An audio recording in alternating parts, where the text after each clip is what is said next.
famous for his voice. See, they use this little bird's voice in the background of every jungle movie that's ever been made. It doesn't matter if they're showing an African, an Asian, or a South American jungle. They use this bird's voice, and it's for a good reason. Do you guys want to hear it?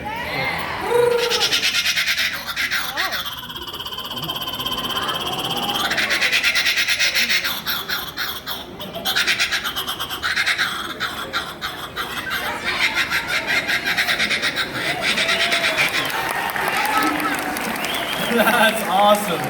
Now, they use that bird's voice for the jungle movies, but this guy, he comes from the opposite of that. He's from the grasslands of Australia, and although he's famous for that voice, I think he should be famous for something else. Because this little bird here, he is a predator. He is the largest member of the kingfisher family. The one thing he doesn't eat is fish, but he hunts mice, he hunts lizards, he'll even hunt snakes. I've seen videos of them hunting snakes as long as 6 feet. And they'll dive down, they'll grab onto that snake right behind the back of the head, and then they start to whip it back and forth, until eventually that's like a limp noodle, and then he'll start to swallow it whole.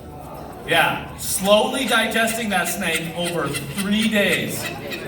I know, it's funny.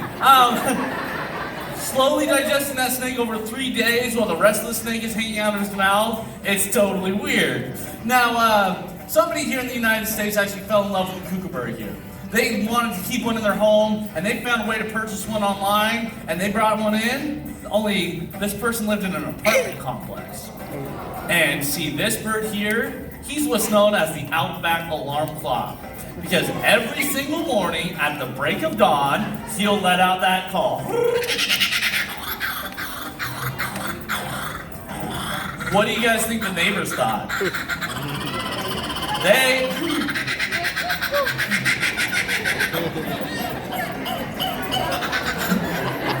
didn't like it so much. So that's why he was sent to us at our center. Now, being woken up at the break of dawn every morning by that call would be enough to have me pull my hair out. Kind of like our next guest here. This is Whizzer the turkey vulture, and Jojo, I'm quite partial to his hairdo. Now, turkey vultures, they get up in the morning, and the first thing that they do is they spread those big, beautiful wings, and they start to sunbathe. Kind of like what he's attempting to show you right here. Now, once he's nice and warm, he takes flight, and when he's up in the air, he does these big, lazy-looking circles. But he's not actually that lazy. He's up there going... He's smelling.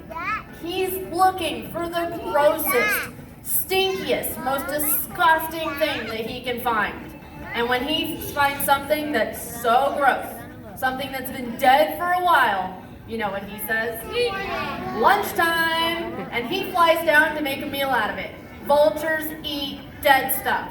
Now, normally I say that and I have 1 or 2 people that goes, ew. But if we all are honest with ourselves, most of us eat dead stuff. Nobody chases a cow down the road to chew on its leg. The only difference is that the stuff he's eating is so bacteria-ridden it would make us sick, which is actually why he has that bald head. He's sticking his head inside of rotting meat. He doesn't want to get any of that on his feathers. Now, Whizzer was sent to us a little over 17 years ago when somebody had the nerve to shoot this big, beautiful bird in his left wing.